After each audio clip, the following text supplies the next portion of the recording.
Auschwitz, the Nazi death camp where more than 1 million people, mainly Jews, were murdered. People with families and friends. Ordinary people robbed of their future. Each had their own unique story of how they came to be at Auschwitz. Only a minority survived.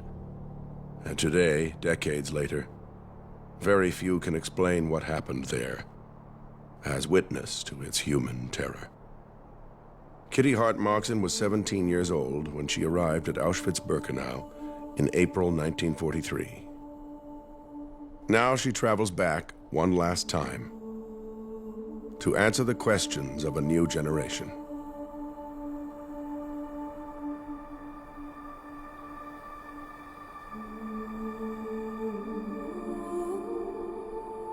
My name is Kitty Hart-Moxon, and I'm a Holocaust survivor.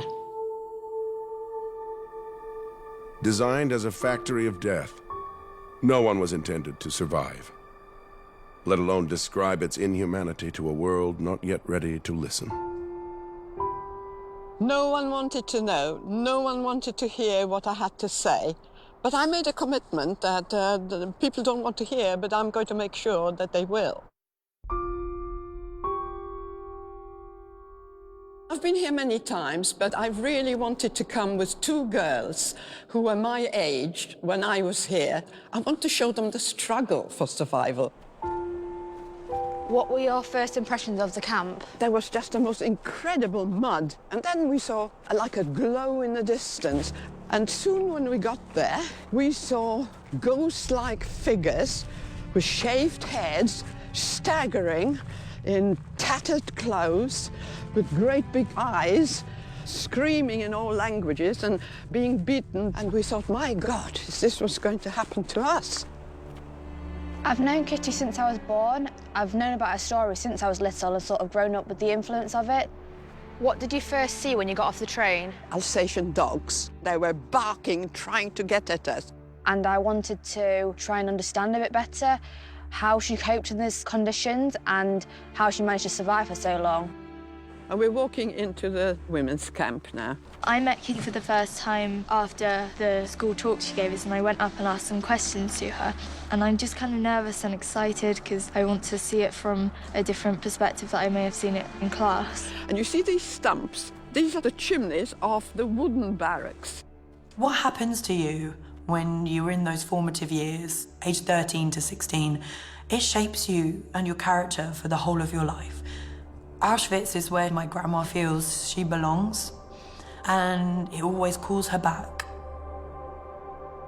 Kitty Hart was one of the first survivors to tell her story. She gives us access to that experience with the power of her words. You have to treat what Kitty says almost like music.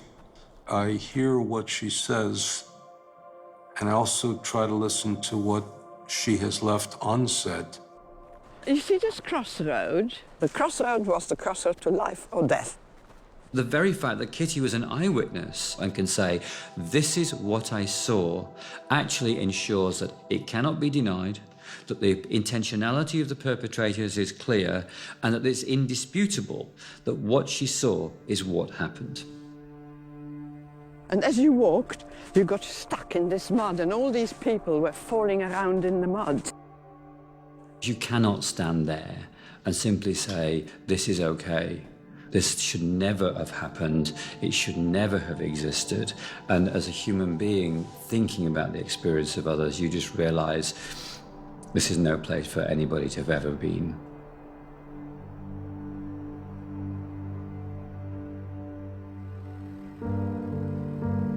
Just prior to invasion, my father decided we've got to get out. My brother fled with his friends to the Russian side. They were asked to join the army, the Polish army, within a Russian unit, and eventually was killed in the Battle of Stalingrad. So my father, my mother, and my grandmother, we got on the last train. The train just took us to Lublin, and that's where everyone was thrown out, and that's where we landed up. And we were taken to a part of the town which became the Lublin ghetto. It wasn't possible to survive in Poland as a Jewish person without relying on somebody else. So Kitty's mother, in a time of crisis, what does she do? She starts teaching English to people. In doing that, she creates a relationship with the priest. The priest told my mother, if you come to a point where there's no way out, just come and I'll see what I can do. The priest then is able to help and puts his life on the line to provide them documents to get them out. We had to part from my father. The priest said no way could we survive, all three of us together. My father was to go and work in this sawmill somewhere, we didn't know where, and my mother and I, we were to go into the center of Lublin. Why? Because they were rounding up the Polish population as well. And when they sorted them out, they took them to work in factories in Germany. And the priest said, that's what we've got to do. We've got to get out of the country and mix with this transport and get into Germany. And they actually checked documents, but our documents were in order, you see. And before my mother and I collected our thoughts, we were in a train and landed up far, far inside Germany. It was very difficult for Jews to be able to hide within the Polish population because just small cultural and linguistic things such as accents could creep in and change the perception of you as being truly a Polish citizen. Well, what happened was, because they suspected us, one of them reported us to the authorities. And that was our downfall. Kitty was arrested for illegal entry into Germany as Leokadia Dobrzynska and sent for interrogation. The Nazis wanted to know the source of their false documents. The irony of the Nazis was they could create death camps and murder Jews with impunity, but if somebody broke a law, they had to go through the penal system, which was complete nonsense because they could have simply deported them to Auschwitz as Jews. But because the legal system didn't allow it, they eventually were deported to Auschwitz with a death penalty for immigration charges. So we were told we were going to be executed by firing squad. It was a brick wall, and we had to face the wall with our arms up like that, standing facing the wall. And then there was a huge explosion. And I thought, God, I haven't been hit. There was a great laughter. They said, oh no, we're not going to kill you. What's going to happen? We're going to commute your death sentence to life imprisonment in Auschwitz, and we're going to hand you over to the camp. They'll find out where these documents came from. So we were in a train that was specially converted to transport prisoners. And we traveled 48 hours standing before we arrived in Auschwitz. Well, we had absolutely no idea where we were. It was dark. What did you first see when you got off the train? Well, the thing opened up, and you heard an awful lot of noise. Were you scared? Well, we were scared of the dogs, Yeah. and then the great big women with whips, and they were whipping everyone and urging everyone to run, run, run, everything at a running pace. Suddenly, there was a weird kind of stench, and the closer we got, the worse the stench became. And my mother said, what a curious place there. Can you smell? Can you smell roasting meat? I said, yes, I can. She said, do you think they're roasting chickens here this time of the night? I said, I don't know. Kitty and her mother were sent to Birkenau, the largest of the 44 camps in the Auschwitz system, where they were processed and sent to quarantine. When did you first stay in a wooden barrack? Well, this was the quarantine, okay? So the first night we were pushed into here. Did you find somewhere to sleep? Well, we squeezed in somewhere here. I was incredibly cold that night because we were 48 hours without food, and I slept all night next to a woman. And she started speaking to me in German. It turned out she was a German gypsy. Right. During the early morning, while she was talking to me, she looked at my hand. She took my hand, she said, give me your hand. And she said, you know, you're going to come out. And the next thing that happened, whistles blew suddenly. It was still dark. And everybody was saying, rouse, rouse, out. And because this was quarantine, we didn't know. Yeah. And I shook this woman. you know? Yeah. And she didn't move. And I said to my mother, she's cold, she's dead. And I said, you know, you're cold, I'm cold. We need to strip her, and we need to have everything she's got. Yeah. Surviving Auschwitz was virtually impossible. And there was certainly no way you can say, if you did this, then this would happen. It was a matter of luck and chance and being in the right place at the right time. But there were some circumstances and some strategies that kind of worked. That came to me that night, that actually that's the way to do it. That if you do have the people that had died, you've got to take everything off them. Because it was not good to them, was it? You had to do what you needed to do to survive, and if that was taken from the dead, that's what it meant. Not in the history of mankind has there been industrial killing on this scale. If something happened once, there's absolutely no reason why it can't happen again.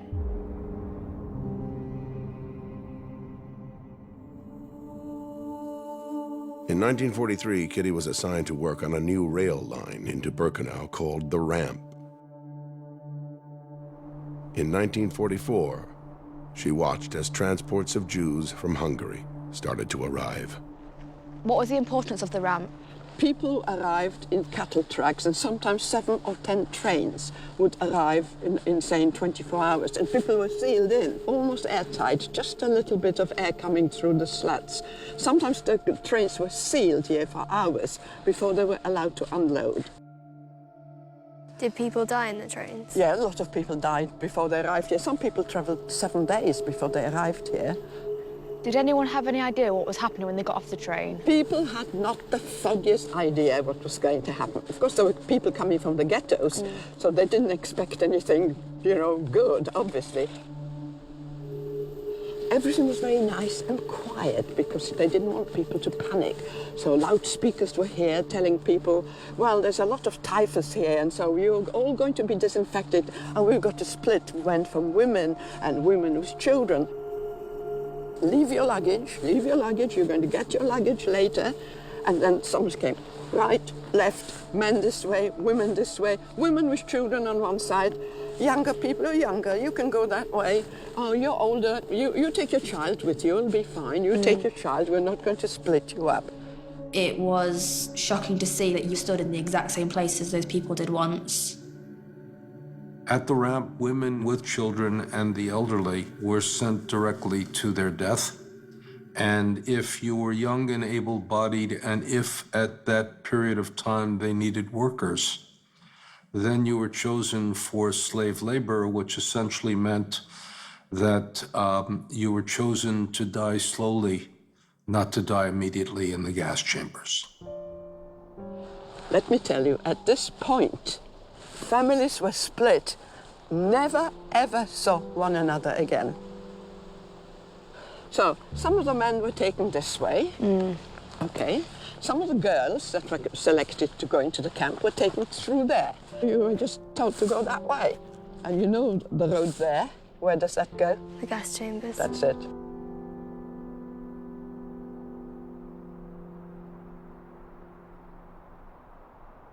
What happened when you arrived at camp? Well, we were taken to a building like this, which we didn't know what it was, but it was called the sauna, not like you and I understand it, a processing place. And the first thing that happened to you, you were stripped, everything was taken from you, you were smeared with a green fluid, your hair was shaved everywhere. That was then packaged and shipped off for processing. Hair was used both to create cloth and to line submarines and as detonators. And then you were tattooed, and believe you me, that was when you felt you were no longer the same person. When that tattoo was placed on your arm, you weren't what your parents had given you as your name, you became that number, and that was your identification completely taken away. Not only is it a disgusting thing to do to human beings, but that's my grandma, and they wanted to turn her into an animal. Without your hair and without your clothing, you lose something very distinctive about you. And there are people who remember at that point that they looked ridiculous. It was hard to imagine how she survived. Every corner she turned, there was something trying to stop her from living. First of all, survival depended on the place of work. If you were working outside, and you know, the commandos, which are work parties, you hadn't had a prayer to survive for long. The other thing you couldn't survive was without a pair of shoes.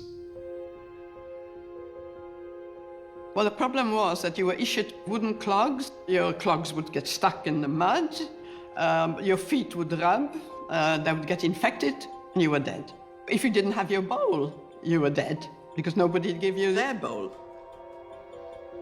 So survival depended on if you could not think about anything, just have a tunnel vision and think like an animal. Just picture yourself, what does an animal do? What does an animal need? Well, it doesn't need very much just to live, but the first thing it needs to get away from the predators, get away from all these people that are trying to kill you. There were capos who were prison foremen, and they became more cruel than the German masters themselves. Well, how do you get away from these people? Any of the ruling princes could come up to you and kill you. And consequently, you couldn't figure out a strategy for survival. At Auschwitz, there was no why. It was done by whim. Did you know that the wooden sheds were actually meant for 52 horses? And so they put these bunk things up there. And there were 1,000 people in there. And 1,000 people inside, that's right. What happened the first thing in the morning when you woke up? You were woken up with the sound of whistles, roughly around about 4 in the morning. So roll calls took place twice a day, and roll calls was one of the greatest terrors of the camp. Whistles blew, and everybody now screams, out, out, out, schnell, raus, raus. Total chaos. 1,000 people had to rush out of this door. And you see the ground, you're looking at grass, well, you must look at mud. The whole thing was just one sea of mud. I've always said, if you found a blade of grass, what would you do with it? You'd eat it. So people were just staggering around the mud, but of course you had to stand to attention. Selection didn't just take place on arrival at Auschwitz, it was a daily occurrence. In fact, any time that prisoners were together, if anybody at any point in time tipped over into that place where they were no longer useful to the Nazis, they could simply be selected and sent into the gas chamber. People just collapsed and died. Yeah. Died of tiredness, of exhaustion, of shock. Did you ever have to collect the corpses after roll call? Yes, You yes. had to do it. Oh, yes. When I was in the Leichenkommando, this is what we did.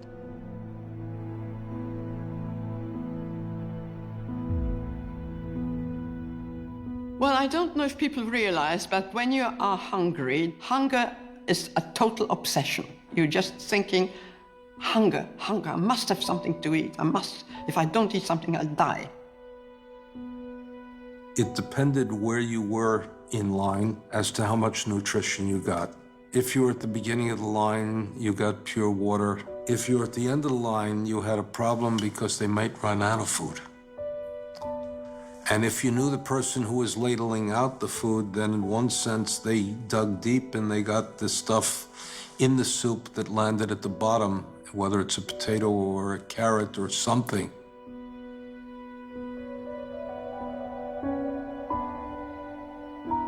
Hunger is the worst thing that anybody can experience, I think.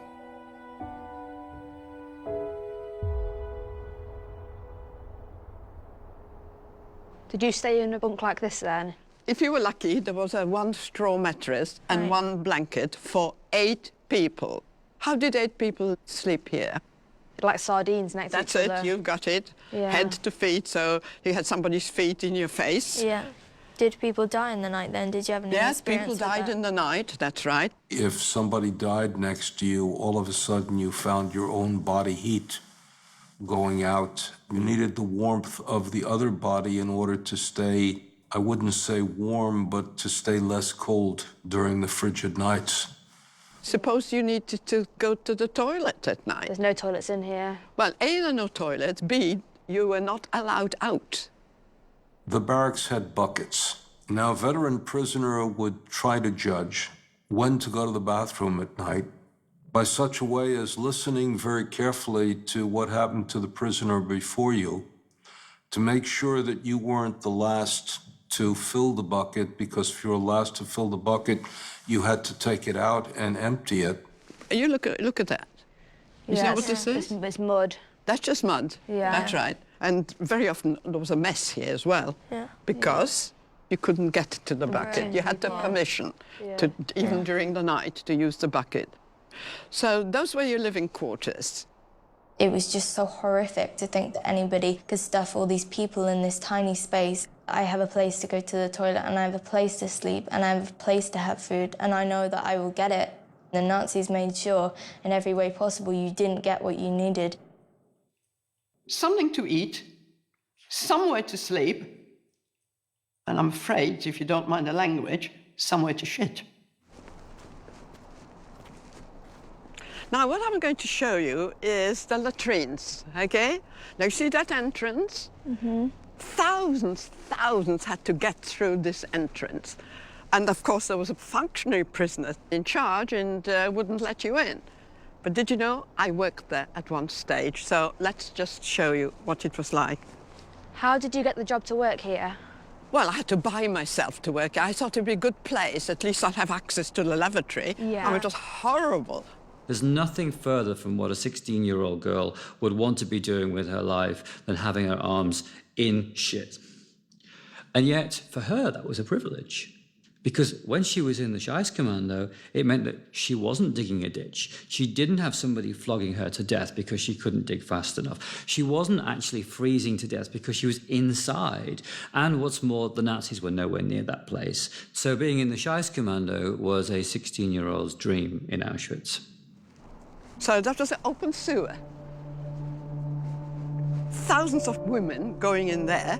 You had like 2 or 3 people to a hole because you didn't have it to yourself. And then, when people were finishing, you had to dig all that stuff out. So everything had to come out. Think of the idea that you have 35,000 people using these latrines. So it was designed again to dehumanize the people, to degrade them, to make them live in their own filth. Why do you dehumanize these people if you're going to kill them anyhow? Because if people look like a lump of feces, then it's easy to flush it down the toilet. And what would happen if you couldn't get in? How would you go to the toilet? You had your bowl, Yeah. and your bowl was virtually your food or your toilet. Yeah. The problem was washing it out, right? Yeah. How did you No wash it water. out? No water. In the winter, you Yeah. had snow, you could wipe it out. In the summer, it wasn't so. And you couldn't do anything on the ground because if somebody'd pick it, see you, You can get in trouble. well, never mind in trouble, you'd get killed. Yeah. Yeah. Full stop. We haven't got the words to describe the intense cold. Well, I always think of penguins, actually. How did penguins survive on the Antarctic? Well, if you look at them, they huddle together and try to have body heat from each other. Well, that's exactly what it was. So that was trying to overcome the cold. It must have been horrific to have to stand still in the cold with no shoes, hours and hours on end, when she was hungry, starving, tired, and there was nothing she could do about that.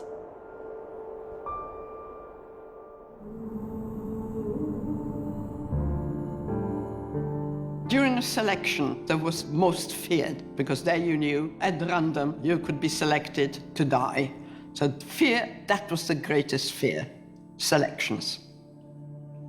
What's this block here with the Well, bar? this is called Block 25. You see the number here, and you see the bars on the windows? Yeah. Well, that's the only block that had the bars. It's called the death block. Block 25 was the place where inmates, once they had been selected, were sent to await death. The Nazis, of course, because they were operating the camp as efficiently as possible, wouldn't simply select 2 or 3 inmates and then send them to the gas chamber because it wasn't worth turning the gas chamber on. So what would happen is they would collect several hundred of these prisoners who were at the end of their usefulness and then dispatch them to the gas chamber when it was convenient. I'm going to explain to you what's inside here. Now, Okay. everybody kept away from here because when selections were taking place in all these blocks, people would have to undress and turn around in front of the SS doctor. And if Yeah. he didn't like your skin, or if you were too thin, or if you couldn't walk, they would take a mark and mark up your number. Did anyone survive that went in there? No, nobody survived. Once you were in, you were dead. You could never get anyone out. Once they were here, that was the end. You were very taken aback by it. Kitty told me that they had no clothes and you could see that their hands were through the window begging for food or water or anything. The reason Block 25 has such a prominent place in her memory is, of course, because all of the inmates in the women's camp could see it. It was right alongside their own barracks. They could hear the desperation of the women that were in there, knowing that there was literally no way out. Of course, everybody kept away from me, and when they opened up the doors, It smelled. the stench went right through the camp.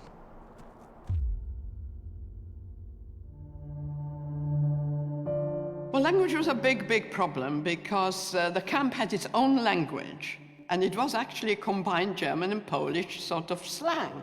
For instance, the woman who was in charge of the block was called the Stubenälteste. So if you didn't know the German word, you wouldn't have known what it was. Her helpers were called Stubowa. Stube is a room in German, but it was kind of made into Polish. It was a slang that you had to understand, and that was a problem with the Greeks, the Italians, the Hungarians. They just couldn't understand. If you didn't, again, you couldn't survive.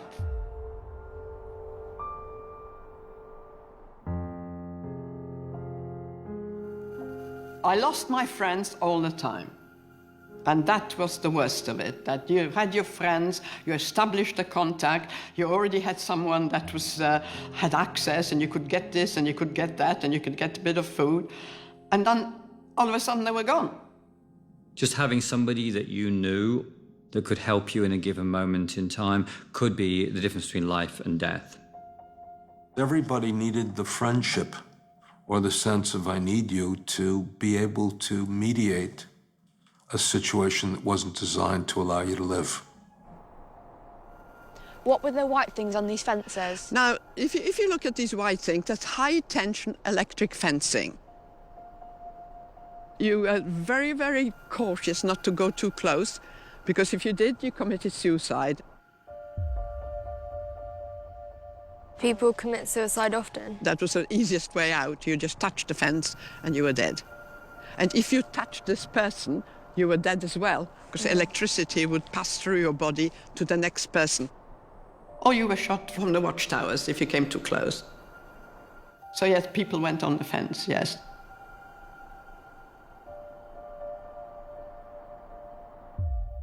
There was one universal word which was called organizing, and that meant to getting hold of. Didn't matter what it was, whether you bought it, whether it was stolen, whether you found it, it was all one word, and it was called organizing. I organized some bread, I organized a pair of shoes, I organized something to wear. So what did women do? They always tried to get 2 or 3 together. 4 was the best. One working in one place, one working perhaps had access to the toilet, like I did at one time. One had access to water. One perhaps had access to some clothes, to the sauna. And that's how you exchanged. And that was the mutual support that was absolutely vital to survival. If you didn't have that, you couldn't survive. We're going to Block 12, because all that was part of sick bay. Did you come here a lot then? I tried to hide there just to conserve my energy. My mother sometimes would hide me somewhere. Kitty's mother was a very highly educated and cultured woman.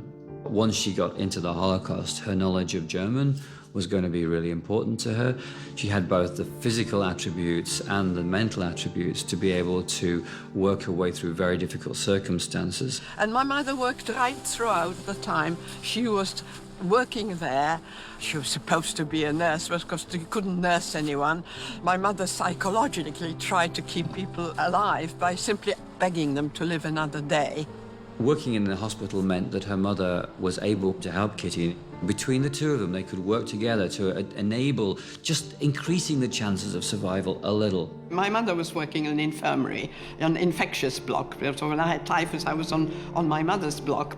And I was lucky enough to be told I'll be able to stay and work within within the infirmary. So I was a glorified cleaner, but really my function was to bring the bodies out that died. People died during the night. Some of the bodies were up there. So two of us had to climb up there and get the corpses down, drag them all the way and stack them up outside. And I actually hid some of my friends here. I managed to bring them in here because I had access, but I told them it was the most dangerous place to be because nearly every day the SS doctors would come in and carry out selections. They would sit people up. Sometimes they had to jump. If they couldn't jump over this heating channel, they'd be killed. Of course, the sick couldn't get down, so the SS doctors would just, with a chalk, mark up a bunk. Well, of course, we know what happened. Dr. Mengele came and said, today we're emptying this block, which meant today they're all going to die. Did they know what was happening? Well, they already knew what was happening, so we had to stand like this, in a circle, holding. And that's when I lost most of my friends. And that broke me. I never got over that. My mother realized what was going on, and from somewhere she appeared and she just grabbed me and pulled me away. And at that point, we thought, well, what's going to happen next? It's all empty. They were gone, and I was on my own.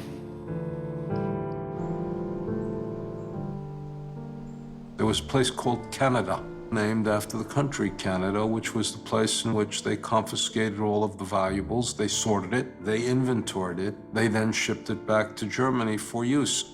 They came and said, we're going to ask you to join the Canada.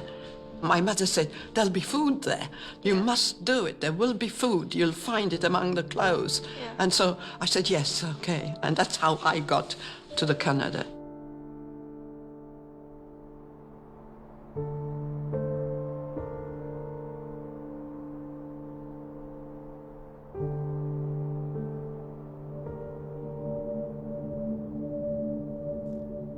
I'm going to tell you why I've brought you here. Thousands upon thousands of people were brought in with all their belongings. Yeah. Kitty really wanted to tell the story of Canada. For her, it's about evidence. Each one of those suitcases belonged to a human being, and each one of those coats was worn by one of those human beings.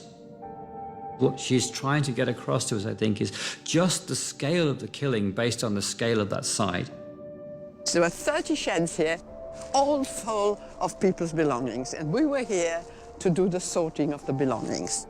How long were you working here for? I was here 8 months.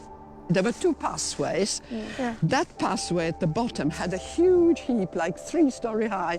Everybody's things jumbled up. All the suitcases were emptied there, documents, children's clothes, prams, everything was jumbled up down the bottom there. And then it was taken to individual sheds, and there it was sorted. My particular job was sorting nothing but men's jackets. So I had to find these men's jackets, and I couldn't always find them because I had a certain quota that I had to make. What happened if you didn't make the quota? Oh, you got punished if you didn't make the quota. And in the shed was a long table, like a trestle, and you put the jackets on the trestle, and you opened up all the seams. What do you think was in these jackets? Lots of jewellery and... Lots of jewellery, diamonds, jewellery, money of all different denominations. Did you always give everything in, or did you sometimes hide it and then... If you kept one single item of any value, that was the end, because it was constant inspection, so you couldn't keep it. And we found a lot of paper money, as you can imagine. Yeah. What do you think we did with this paper money? Because it wasn't any good to you. You couldn't buy anything. What did we do with it? use it as insulation? No, we use it Toilet as paper. toilet paper. Toilet paper. Yeah, well. All kind dollars, kroners, whatever currency there was used as toilet paper.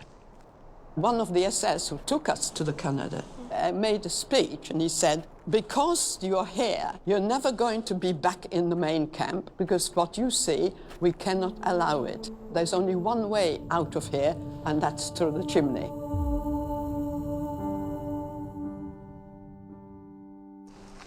What is this place? Well, you see these ruins, that's all we can see. That was known as the White House. This was a place where the Sonderkommando, the people who were working inside the gas chambers, they were working here. We were not supposed to be here. You see where the sauna is? That's how close we are to the sauna, but we're not allowed to come here. However, on about 4 or 5 occasions, I managed to pass this place, and the circumstances were that we took some clothes in hand carts, and we were told to take those hand carts back to the main camp. Now, the SS woman that accompanied us, she didn't like going in between the fences because she was afraid that she was going to get electrocuted. So she decided to take us this way. So what happens, we walked along here and we passed this place here, which was a White House. People were lined up. Mostly men were lined up here, all a line of men.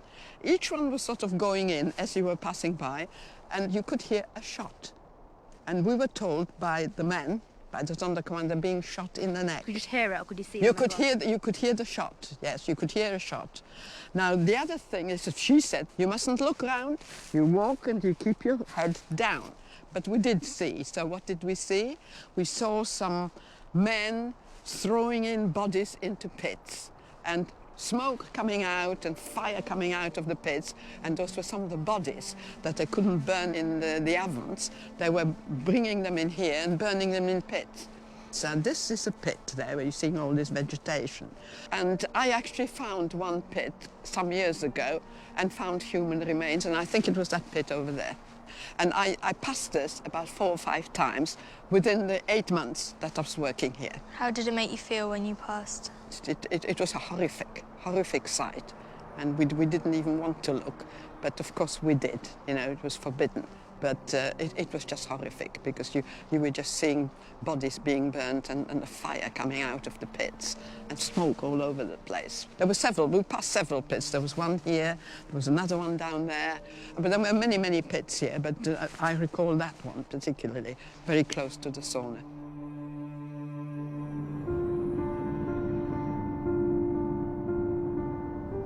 This is where people died. The killing part of Auschwitz. I know you can't see anything. Everything was burnt in that area to erase all traces of murder. In 1944, 5 gas chambers were working at full capacity.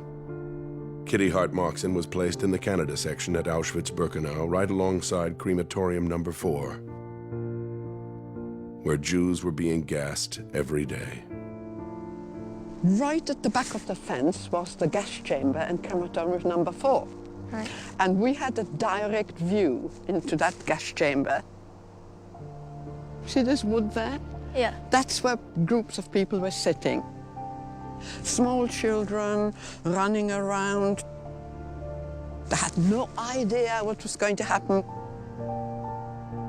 They were herded into the crematoria. There was an undressing room. And people were told, remember where you hung your clothes because you're going to get it back. We had no contact because we were behind the wire, and also it was very dangerous. You were not allowed to communicate. Yeah. It wouldn't have helped. No. If you would have told these people when you know you're going to die, is that the help? No. It isn't. We felt it's better they don't know. And as they were herded into the gas chamber was sealed. One of the SS personnel would put on a gas mask, and he would climb up on a ladder with a tin in his hand, and he would throw in some powder. That was a gas. And then, all of a sudden, you just had the scream. The crematorium gas chamber was a huge, thick walls. You could hear the people actually suffocating there and screaming.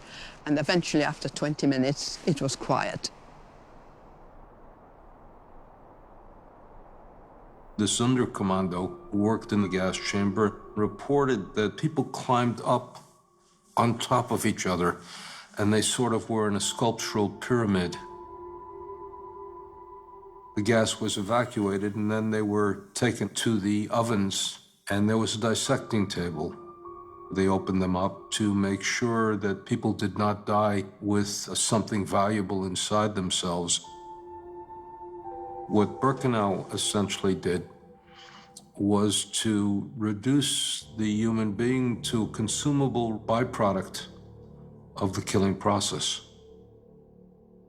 And the very next thing you saw was the men with wheelbarrows taking ash and dumping it in the pond at the back.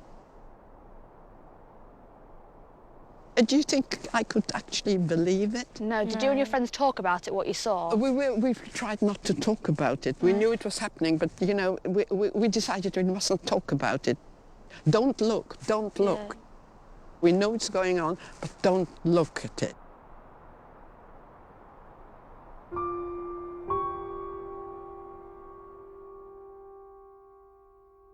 Little did the Nazis know that for months, Jewish prisoners that had been forced to operate the crematorium were planning an insurrection.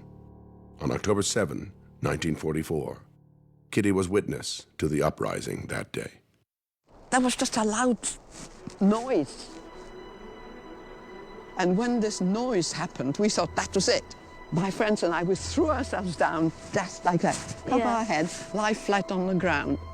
Armed resistance was not a decision whether to live, but most often a decision how to die. We do know that there were resistant movements. The Poles had the resistance movement, the Jews had the resistance movement, but we never knew who these people were because it was so incredibly dangerous.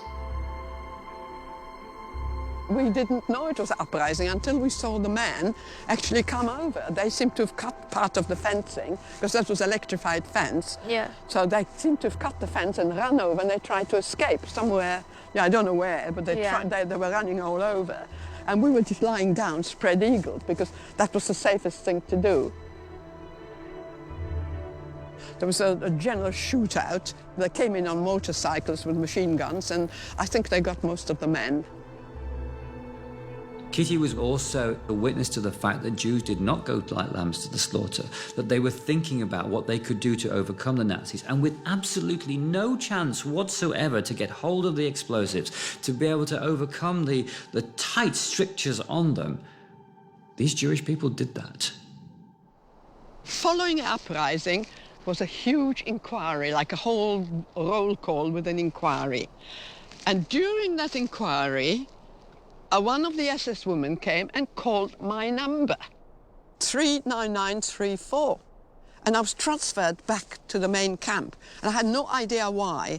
I found out later it was my mother who managed to speak to one of the commandants and told him I'd been working 8 months there and that she was being evacuated, and asked him if I could be evacuated. And that's what happened. So why do you think that he let you go? We don't know.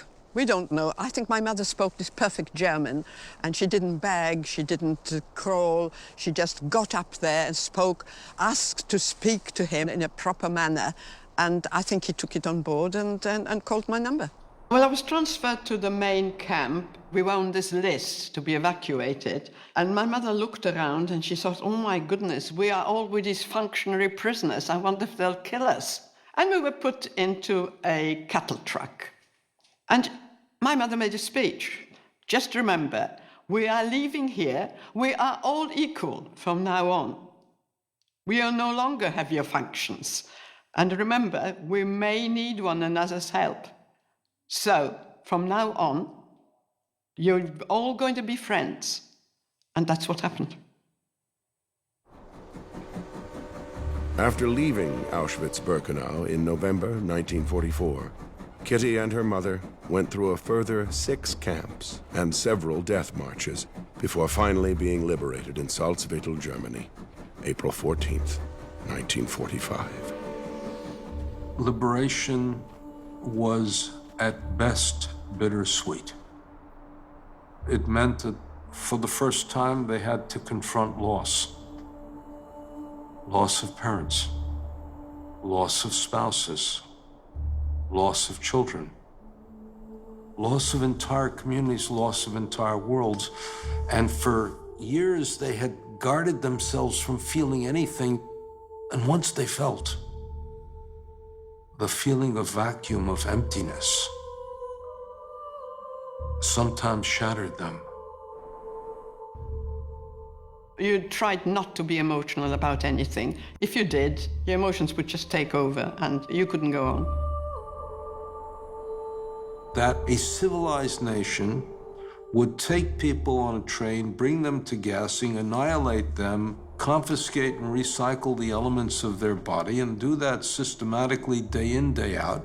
It's inconceivable. How could this happen? I felt very ashamed at the world and very just upset that this could ever take place.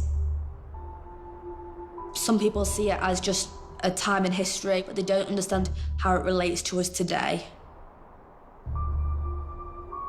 We are the ultimate proof of her survival. If she hadn't found the hope to keep on going, I wouldn't be sitting here. Now, what I want to show you is, what's this water? It's incredibly important to tell you about this water. Women, men, children, all, that's their final resting place. Just as a cemetery.